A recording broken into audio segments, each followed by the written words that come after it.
আমি আপনাদের জন্য সবকিছু করব। নতুন রাস্তা, নতুন স্কুল। আমরা ইতিমধ্যে অনেক উন্নয়ন করেছি এবং আরও করব।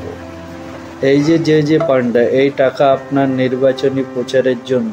শুধু আমাদের কাজটা করে দিন। ব্রেকিং নিউজ, মন্ত্রী কি ঠিক কথা বলেছে? দেখুন রাস্তাঘাটের কি অবস্থা। আরে, এ তো ঠিকই তো বলছে। উন্নয়ন কোথায়?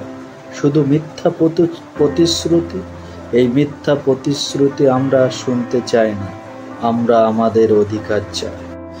এই মিথ্যা প্রতিশ্রুতি আর নয়, আমরা আমাদের কাজ চাই।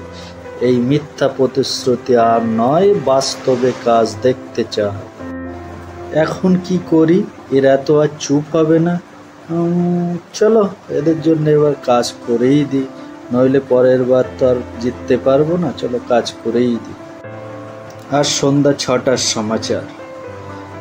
জনতা তার অধিকার বুঝে গেছে। জনগণের চাপেই সত্যিকারের পরিবর্তন আসে। মন্ত্রী সাহেব জনতার চাপে তার প্রতিশ্রুতি পূরণ করতে বাধ্য হয়েছেন।